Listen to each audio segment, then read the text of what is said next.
Hello dear students, कैसे हैं आप सभी। आशा करती हूँ आप सब ठीक होंगे, स्वस्थ होंगे, अच्छे होंगे। आईसीटी वर्चुअल क्लासरूम देहरादून में आप सभी का स्वागत करती हूँ। मेरा नाम समता है और बच्चों क्लास 12th में आपका माइक्रोब्स इन ह्यूमन वेलफेयर ये जो चैप्टर है इसके क्वेश्चन आंसर चल रहे हैं। ठीक है, चलेंगे हम स्मार्ट बोर्ड की तरफ और इन क्वेश्चन आंसर्स को आगे कंटिन्यू करेंगे। अब पूछे कि ये क्वेश्चन आंसर्स किस तरीके के कराए जा रहे हैं, तो वैसे ही पैटर्न पे कराए जा रहे हैं जैसे एग्जाम में पूछे जाते हैं। Let's go to the digital board. Class 12th का एग्जाम है, आप लोगों का बोर्ड का होने वाला है। डेट्स आ गई हैं, है ना। तैयारी कुछ इस तरीके से करेंगे जिसमें आपके कभी कभी क्या होता है कि बच्चे एग्जाम देने जाते हैं तो कुछ क्वेश्चंस ऐसे आते हैं एग्जाम में जिसको देख करके बच्चे कहते हैं कि अरे ये तो मेरी किताब में था ही नहीं, ये तो मैंने कभी पढ़ा ही नहीं था, ये तो आउट ऑफ सिलेबस आ गया, है ना। तो एक्चुअल में होता क्या है कि वो कहीं ना कहीं जो आपने कॉन्सेप्ट पढ़ा है उस कॉन्सेप्ट से रिलेटेड क्वेश्चन होते हैं, है ना। और बच्चे जब डीप नहीं पढ़ के जाते हैं तो उनको लगता है कि ये हमने पढ़ा ही नहीं था। तो इसलिए इस तरीके के क्वेश्चन आंसर्स की आपसे प्रैक्टिस करवाई जा रही है, जिसको केवल आप एक बार समझ लें अगर कि किस तरीके के क्वेश्चंस आ सकते हैं, तो आप उस तरीके से अपनी तैयारी जो है बहुत अच्छी तरीके से कर सकते हैं। क्वेश्चन है, how are baculoviruses and bacillus thuringiensis used as biocontrol agents।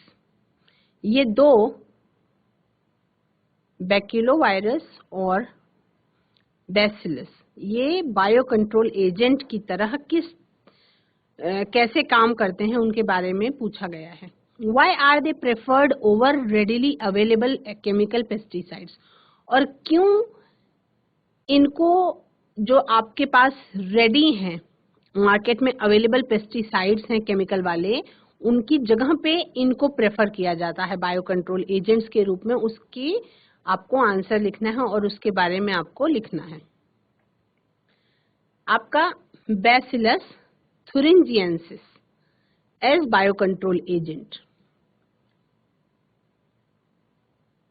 Through genetic engineering के द्वारा the gene coding for the toxic protein is introduced into crop plants which make them resistant to insect pests।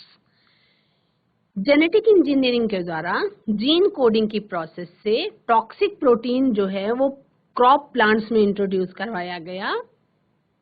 या इसको आप अगर समझने के लिए बिल्कुल ऐसे समझ सकते हैं जैसे हमें वैक्सीनेशन होता है, जैसे ह्यूमन बीइंग की सेफ्टी के स्पेसिफिक रोग से बचने के लिए वैक्सीनेशन करा दिया जाता है। तो उसमें क्या होता है, टॉक्सिक प्रोटीन जो है वो हमारे शरीर में इंट्रोड्यूस करा दिया जाता है ताकि बाद में जब कोई वो रोग आए तो उससे हमारा शरीर लड़ सके।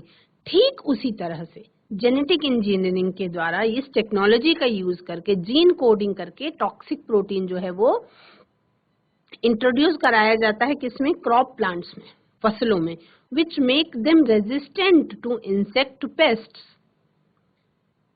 जो पौधों को इंसेक्ट पेस्ट से रेजिस्टेंट बना देता है, यानी कि अब वो इंसेक्ट्स उस पौधे का कुछ बिगाड़ नहीं सकते। अब इसको एकदम साधारण शब्दों में समझेंगे तो ऐसे ही जैसे किसी वायरस से बचने के लिए हम वैक्सीनेशन कराते हैं और उस वायरस से बच जाते हैं।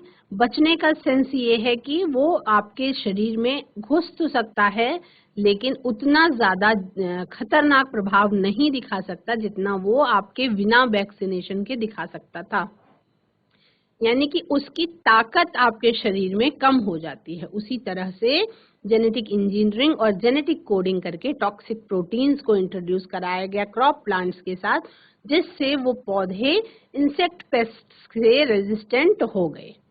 ठीक है, when they are eaten by larvae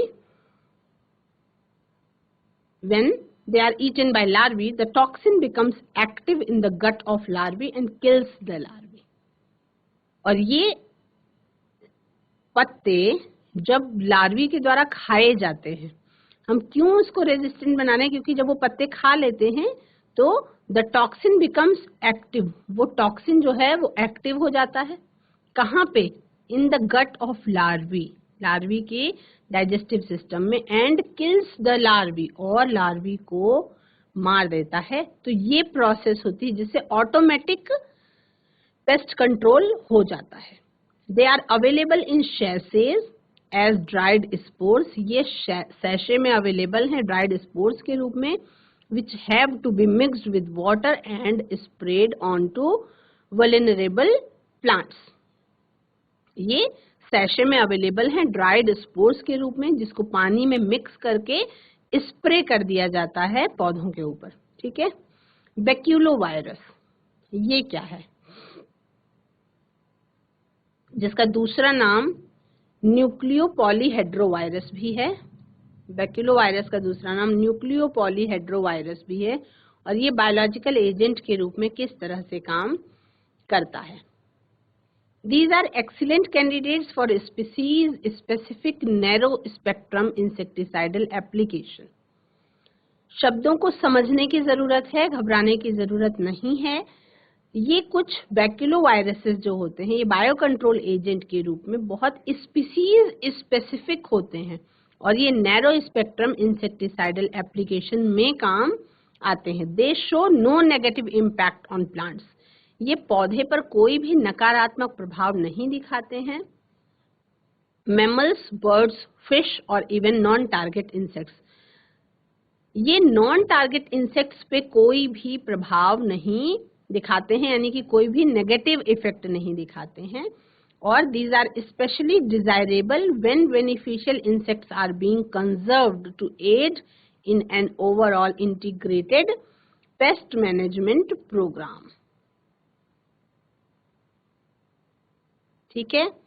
तो न्यूक्लियो पॉलीहेड्रोवायरस जो है ये बायो कंट्रोल एजेंट के रूप में किस तरह से यूज होता है, स्पीसीज स्पेसिफिक होता है ये, यानी कि जो चीज पौधे को नुकसान पहुंचाएगी उस पर ही इसका इफेक्ट होगा, और किसी भी चीजों पर इसका नेगेटिव इफेक्ट नहीं होगा।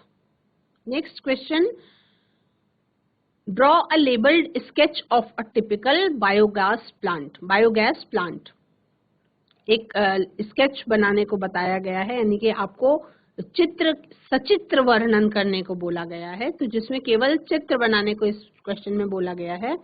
Biological control of pests and pathogens must be preferred over conventional use of chemical pesticides because the chemicals cause pollution to soil, groundwater and agricultural products. The chemicals are toxic and harmful to both human beings and animals, and overuse of chemical fertilizers make soil infertile.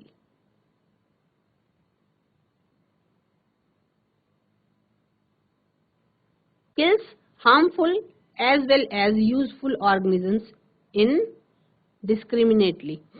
ये आपका typical biogas plant का एक diagram है जिसको आप बना सकते हैं। इसमें बहुत इजी डायग्राम था, कोई दिक्कत नहीं है इसको आप लोगों को कंप्लीट करने में। ये आपका काऊ डंग के साथ पानी मिक्स करके इसमें डाला गया, उसके बाद ये इस बड़े डाइजेस्टर में आया। डाइजेस्टर में एक फ्लोटिंग लिड लगा हुआ था, फ्लोटिंग लिड के अंदर एक पाइप गया हुआ था जिससे गैस निकल रही थी, और यहाँ पे डाइजेस्टर में यहाँ नीचे की साइड में पेंदी पे वो स्लज बैठेगा। ठीक है। यहाँ पे गैसेस जो बन रही हैं बायोगैस, वो CH4 CO2 ये सब इसमें इकट्ठी होंगी, वो इस पाइपलाइन के द्वारा घरों में पहुंचा दी जाएंगी, क्योंकि ये है गैस होल्डर। गैस जब बनती है तो ये ढक्कन ऊपर को उठ जाता है। ठीक है। उसके बाद जो स्लज है वो यहाँ पे इस वाले डब्बे में चला जाएगा, क्योंकि यहाँ पे नया मटेरियल आ जाएगा, और ये स्लज का फिर यूज कर लिया जाता है खाद के रूप में। ठीक है। ये क्वेश्चन इंपॉर्टेंट है। How is the BT cotton plant created as a GM plant? How is it protected against bollworm infestation? BT cotton is created by using some strains of a bacterium known as Bacillus thuringiensis. This bacterium produces protein ये bacterium एक तरीके का protein produce करता है that kills certain insects such as lepidopterans, coleopterans and BT gene is cloned from this bacteria and had been expressed in cotton plant to provide resistance to the insects without the need for insecticides. अभी जो मैंने आपको समझाया कि एक type का vaccination पौधे का किया जाता है, वो यही है। बीटी कॉटन क्रिएट किया जाता है कुछ बैक्टीरिया के स्ट्रेन्स से, जो आप थोड़ा सा आप जानते हैं बैसिलस thuringiensis से, और इसमें जो ये बैक्टीरिया क्या करता है, एक ऐसा प्रोटीन प्रोड्यूस करता है जो कुछ इंसेक्ट्स को किल कर सकता है, जैसे लेपिडोप्टेरांस, कोलियोप्टेरांस। और बीटी जीन ये क्लोन करके bacteria from this bacteria, BT gene जो है ये क्लोन कर देती है बैक्टीरिया के अंदर और उसके बाद एक्सप्रेस कर दी जाती है कॉटन प्लांट में, जिससे क्या होता है, रेजिस्टेंस प्रोवाइड हो जाता है उस कॉटन प्लांट को, और उस पौधे को अब इंसेक्टिसाइड की कोई जरूरत नहीं होती है। इंसेक्ट्स उसकी पत्तियों को खाते ही स्वयं ही उसकी लार्वी जो है वो किल हो जाते हैं। It is protected against corn borer disease. It is protected against corn borer disease by encoding CRY protein with the gene CRY-IAB.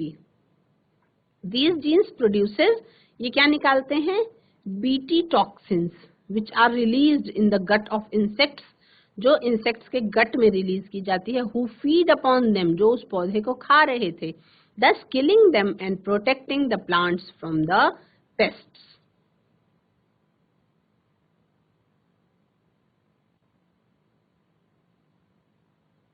ठीक है, ये आपको एक टिपिकल बायोगैस प्लांट का डायग्राम दिखाया गया है। इसमें कौन कौन से इवेंट्स होते हैं बायोगैस प्लांट में, आपको केवल आइडेंटिफाई करना है। A, what is A, what is B, what is C, है ना। तो आप सीक्वेंस में आपको बताना है, जो सी है वो क्या है, बी है वो क्या है, ए है वो क्या है। The sequence of events occurring in a biogas plant are as follows. The biogas plant tank is fed with a slurry of dung. It is C. A floating cover is placed over the slurry which keeps on rising as the gas is produced in the tank due to the microbial activity. Or third step है, methanogens like methanobacterium grows anaerobically on cellulosic plant material in cow dung to produce large amount of methane, carbon dioxide and H2. चौथा step है, the plant has an outlet, plant के पास outlet which is connected by a pipe to supply biogas in nearby houses. And fifth step is the spent slurry is removed through another outlet and used as biofertilizers. अब इसमें A क्या है, A है आपका sludge tank, B है आपका gas holder और C है आपका डंग वाटर, है ना। इसके बारे में आप सभी पहले से ही जानते हैं। ये क्वेश्चन इंपॉर्टेंट है, इसके बारे में आप देखेंगे। नेक्स्ट क्वेश्चन है 18 number, Why do farmers prefer biofertilizers to chemical fertilizers these days? आजकल क्यों जो किसान हैं वो केमिकल फर्टिलाइजर्स की जगह पे बायो फर्टिलाइजर्स को प्रेफर कर रहे हैं? Explain how do anabaena and mycorrhiza act as bio fertilisers. Anabaena और माइकोराइजा किस तरह से बायो फर्टिलाइजर्स की तरह एक्ट करते हैं? Answer, a farmer relies on biofertilizers than chemical fertilizers because farmer biofertilizers को ज़्यादा महत्व दे रहे हैं केमिकल फर्टिलाइजर्स के मुकाबले। क्यों?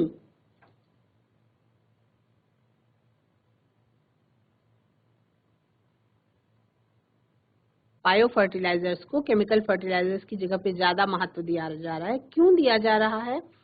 क्योंकि केमिकल फर्टिलाइजर्स, ए लिखेंगे, chemical fertilisers significantly increase the soil pollution. अब किसान जागरूक हो रहे हैं धीरे धीरे, उनको ये पता चल रहा है कि जो केमिकल फर्टिलाइजर्स हैं वो सॉइल पोल्यूशन को इंक्रीज करते हैं and reduce quality of soil, और इससे मृदा की गुणवत्ता है ना वो कम होती है। As well as water pollution, water pollution भी करते हैं क्योंकि बारिश के पानी के साथ वो केमिकल फर्टिलाइजर्स जो है वो वाटर बॉडीज में मिल जाते हैं। When it rains into nearby water bodies after rain, जब वो पानी के साथ बारिश के बाद वाटर बॉडीज में ड्रेन होते हैं तब। दूसरा, overuse of chemical fertilisers make the soil infertile. एक निरंतर प्रयोग के बाद अगर केमिकल फर्टिलाइजर्स का बहुत लंबे समय तक यूज किया जाता रहे तो फिर जो सॉइल की फर्टिलिटी है, उर्वरक क्षमता है, वो बहुत ज्यादा प्रभावित होती है और कभी कभी जमीन है वो बंजर भी हो जाती है। तो ये आपका फर्स्ट पार्ट का आंसर हो गया कि क्यों किसान आजकल केमिकल फर्टिलाइजर्स की जगह पे बायो फर्टिलाइजर्स के यूज को प्रेफरेंस दे रहे हैं। दूसरा part, how do anabaena and mycorrhiza act as bio fertilisers. कैसे माइकोराइजा और एनाबिना जो है वो बायो फर्टिलाइजर्स के रूप में यूज किए जाते हैं, उनके बारे में आपको जानना है। Anabaena fix atmospheric nitrogen. Enabina fix atmospheric nitrogen, thus enriching the nitrogen content of the soil as well as the organic matter. Enabina जो है वो एटमॉस्फेरिक नाइट्रोजन को क्या करता है, फिक्स कर लेता है, जिससे नाइट्रोजन कंटेंट सॉइल के अंदर जो होता है वो बढ़ जाता है ना, और कार्बनिक पदार्थों को भी वो बढ़ाता है। माइकोराइजा के केस में क्या होता है, in mycorrhiza the fungal symbiont absorbs phosphorus from the soil and passes it into the plant. Mycorrhizal symbiont association में क्या होता है, माइकोराइजा में क्या होता है, एक फंगल सिम्बायोंट जो है वो फॉस्फोरस के एब्जॉर्ब कर लेता है सॉइल से और प्लांट को प्रोवाइड कर देता है and provides resistance to root borne diseases, और रूट बॉर्न डिजीज से रेजिस्टेंस भी पौधे को प्रोवाइड करता है। Since they fulfil the nitrogen and phosphorus requirement they act as bio fertilisers. चूंकि ये नाइट्रोजन और फास्फोरस की पौधे के द्वारा जो आवश्यकता है उस आवश्यकता को पूरा कर देते हैं, इसलिए ये क्या कहलाते हैं, बायो फर्टिलाइजर्स के रूप में यूज किए जा सकते हैं और यूज किए जाते हैं। इस वाले क्वेश्चन को बच्चों नोट करेंगे। Why do farmers prefer biofertilizers to chemical fertilizers these days? Explain how do Anabina and mycorrhiza act as biofertilizers. Please note down it in your notebook. I hope कि बच्चों आप सभी नोट कर रहे होंगे। नेक्स्ट क्वेश्चन देखेंगे, why do organic farmers not recommend eradication of insect pests? Explain giving reasons. And second part is, how do ladybird beetles and dragonflies act as biocontrol agents? क्यों जो ऑर्गेनिक खेती करने वाले किसान हैं वो इरेडिकेशन के लिए रिकमेंड नहीं करते हैं इंसेक्ट पेस्ट्स को, उसका क्या रीजन है, और लेडी बर्ड बीटल्स और dragon flies bio control agents के रूप में एक्ट करते हैं, कैसे करते हैं, उसके बारे में आप वो जानना चाह रहे हैं। तो ये आपका 2 या 3 नंबर के क्वेश्चन में पूछा जा सकता है, मतलब 2 या 3 में ही पूछा जाता है। आंसर लिखेंगे, the organic farmers do not recommend eradication of insect pests as without them. Organic farmers जो कार्बनिक खेती करने वाले किसान हैं वो इंसेक्ट्स के इरेडिकेशन को प्रेफर नहीं करते हैं, रिकमेंड नहीं करते हैं, क्योंकि उनके बिना the beneficial predatory and parasitic insects which depend upon pests as food और hosts would not be able to survive. जो कार्बनिक खेती करने वाले किसान हैं वो इंसेक्ट्स पेस्ट्स को इरेडिकेट करने की सलाह इसलिए नहीं देते हैं, रिकमेंड इसलिए नहीं करते हैं क्योंकि beneficial predatory and parasitic insects जो उन पेस्ट्स पे डिपेंड होते हैं उनके लिए भोजन मिलना या उनका सरवाइव करना मुश्किल हो जाता है। इसलिए वो चाहते हैं कि मतलब किसी को भी नुकसान ना पहुंचाया जाए। सेकेंड पार्ट का आंसर है how do ladybird beetles and dragonflies act as bio control agents. इसमें है आपका the ladybird beetles and dragonflies feed upon aphids and mosquitoes respectively. ये किस पे रहते हैं? ये एफिड्स और मॉस्किटोज पे रहते हैं। Hence they act as bio control agents by helping to get rid of them. ये बायो कंट्रोल एजेंट्स के रूप में काम करते हैं। नेक्स्ट क्वेश्चन,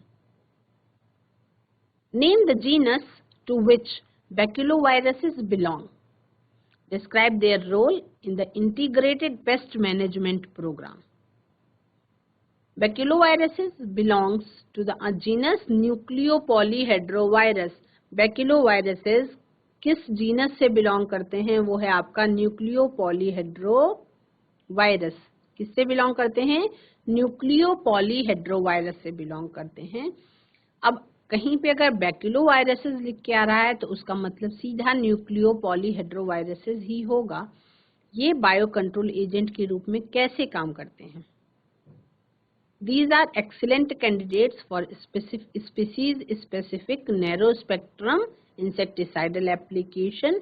सबसे अच्छा तरीका है स्पीसीज स्पेसिफिक इंसेक्टिसाइडल एप्लीकेशन के लिए। ये किसी भी प्लांट्स पे, मैमल्स पे, बर्ड्स पे या नॉन टारगेट इंसेक्ट्स पे कोई भी नेगेटिव इम्पैक्ट नहीं शो करते हैं। और उसके अलावा these are especially desirable when beneficial insects are being conserved to aid in an overall integrated pest management program। ये IPM प्रोग्राम में जरूरत इनकी ज्यादा होती है। नेक्स्ट क्वेश्चन है, an organic farmer relies on natural predation for controlling pests and diseases, justify giving reasons why this is considered to be a holistic approach। इसका answer क्या है? Organic farming is a holistic approach that seeks to develop an understanding of the webs of interaction among the myriads of organisms that form the flora and fauna of the field। Organic farming जो है, आपकी कार्बनिक खेती जिसको हम कहते हैं, वो एक बहुत अच्छी अप्रोच है जिससे क्या होता है, आपका जो इंटरेक्शन है फ्लोरा और फौना का डेवलप करने के लिए वो जाल मजबूत बनता है।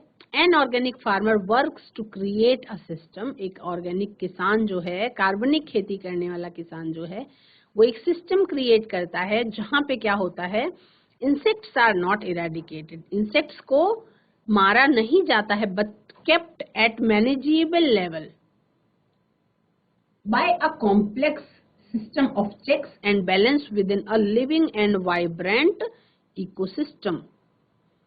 को मारा नहीं जाता है लेकिन बैलेंस किया जाता है और उस पर प्रॉपर रोक लगाई जाती है ताकि जो लिविंग और वाइब्रेंट इकोसिस्टम है वो मेंटेन रहे। ठीक है। Organic farmer states that the eradication of pests is not only possible but also undesirable because many beneficial predatory and parasitic insects cannot survive without them। Organic farmer का ये कहना है कि इरेडिकेशन अगर पेस्ट्स का किया जाए तो उससे क्या होगा, उससे जो उन पर डिपेंडेंट प्रेडेटरी और पैरासिटिक इंसेक्ट्स हैं वो सरवाइव नहीं कर पाएंगे। इसलिए पेस्ट्स को इस तरह से इरेडिकेट किया जाना ठीक नहीं है। This use of biocontrol methods reduce the use of chemical pesticides and thereby pollution। इस तरीके के बायो कंट्रोल मेथड्स का यूज करके केमिकल पेस्टिसाइड्स के यूज को रिड्यूस किया जा सकता है और उसके कारण पॉल्यूशन भी जो है वो कम हो सकता है या पॉल्यूशन को भी कंट्रोल किया जा सकता है। ये सेम ही क्वेश्चन है ऊपर की तरह, तो ये वाला करेंगे हम। नेक्स्ट क्वेश्चन देखेंगे, why should biological control of pests and pathogens be preferred to the conventional use of chemical pesticides? Explain how the following microbes act as biocontrol agents. ये भी आप लोगों ने अभी किया है थोड़ी देर पहले, तो ये भी हम स्किप करेंगे। एक्सप्लेन बैक्यूलोवायरसेस का आपका किस तरीके से यूज करना है उसके बारे में क्वेश्चन पूछा गया है। Baculoviruses that is nucleopolyhedroviruses as biocontrol agents, है ना। तो इसके बारे में आपका कि किस किस कौन तरीके हैं, ये आपका स्पीसीज स्पेसिफिक होता है, नैरो स्पेक्ट्रम इंसेक्टिसाइडल एप्लीकेशन में काम आता है। इनका कोई भी नेगेटिव इम्पैक्ट नहीं होता प्लांट्स, मैमल्स, बर्ड्स और फिशेस पे, इवन नॉन टारगेट इंसेक्ट्स पे, ठीक है। और स्पेशली ये बेनिफिशियल इंसेक्ट्स के लिए फिर आईपीएम प्रोग्राम में इनकी जरूरत होती है, ठीक है। तो कुछ ये क्वेश्चंस थे बच्चों जो आपके इस चैप्टर से पूछे जा सकते हैं, मतलब इस तरीके के ही क्वेश्चंस बन करके एग्जाम में आते हैं, है ना।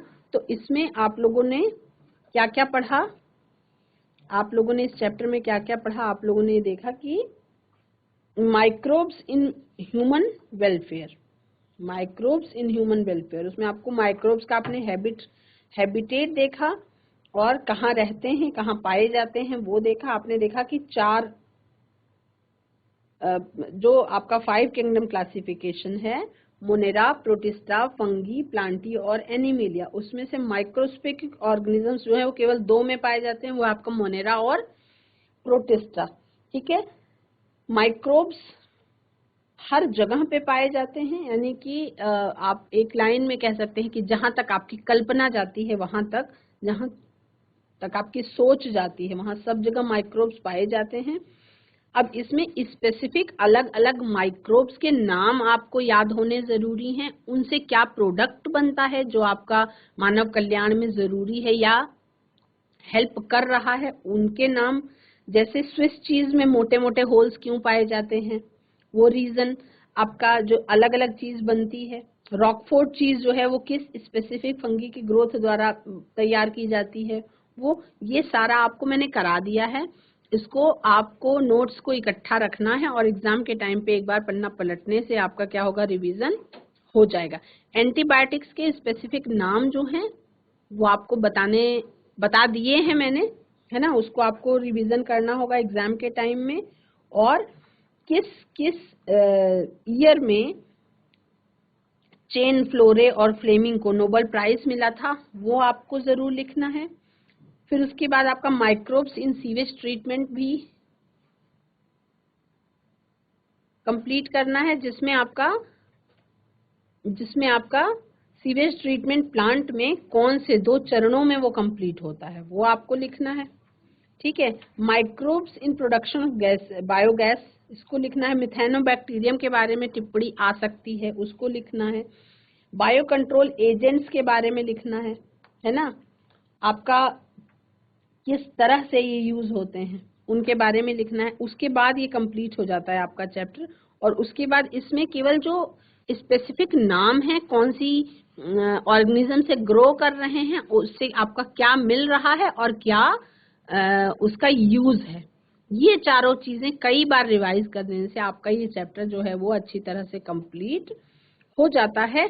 और इसी तरह से इस वाले यूनिट का जो इसके पहले चैप्टर हम लोगों ने पढ़ा था, इस वाले यूनिट का इसके पहले चैप्टर पढ़ा था, चैप्टर नंबर 8। चैप्टर नंबर 8 जो था आपका, जिसमें अलग अलग रोगों के बारे में हम पढ़ रहे थे, है ना, जिसमें हमने इम्यूनिटी के बारे में पढ़ा था, अलग अलग कॉमन डिजीजेस इन ह्यूमंस हमने पढ़ा था। तो उसमें भी आपका यूनिट जो 8 है, बायोलॉजी इन ह्यूमन वेलफेयर, ये आपका इस एग्जाम के लिए कंप्लीट हो चुका है। और इससे आई थिंक आपको चीजें समझ में आ गई होंगी, है ना। आपका क्या यूनिट 8 जो था आपका माइक्रो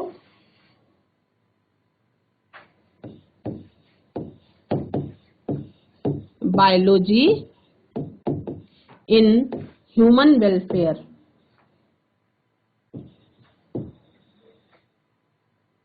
वेलफेयर ये कंप्लीट हो गया है। इसमें आपके 2 चैप्टर्स थे। इस बार कट शॉर्ट है, जो स्ट्रेटेजीज ऑफ फूड प्रोडक्शन वाला चैप्टर था वो कट शॉर्ट है, तो वो करना नहीं है आपको।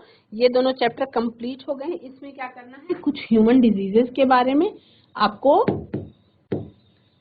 डिजीजेस, पैथोजेंस, उनके नाम रिवाइज करने हैं आपको। पेस्टिसाइड्स और इंसेक्टिसाइड्स, कौन कौन से माइक्रोब्स है ना, कौन कौन से माइक्रोब्स जो हैं वो फायदेमंद हैं और कितने फायदेमंद हैं। Microbes in human welfare. Welfare ये आपको करना है। और चैप्टर आपका कंप्लीट होने के बाद इसमें से बहुत सारे मल्टीपल चॉइस क्वेश्चंस, एमसीक्यूज ये आ सकते हैं। बहुत ज्यादा एमसीक्यूज बनते हैं इसमें। और इसके बाद ये आपका चैप्टर कंप्लीट होता है, तो लाइन बाय लाइन आपको इसमें ध्यान से पढ़ने की जरूरत है। तो बच्चों, आपका ये वाला यूनिट पूरा कंप्लीट हो चुका है, जिसमें चैप्टर्स का एक एक पॉइंट मैंने आपको कॉन्सेप्ट भी क्लियर कर दिया है और उससे रिलेटेड सभी क्वेश्चन आंसर्स जो जिस तरीके के पैटर्न पे एग्जाम में पूछे जा सकते हैं वो भी आपको अच्छे से बता दिए गए हैं। अगले कुछ सेशंस में हम एग्जाम की तैयारी के लिए प्रीवियस ईयर के क्वेश्चन पेपर्स भी सॉल्व करेंगे। आज की क्लास में इतना ही। That's all for today. Have a nice day. Take care.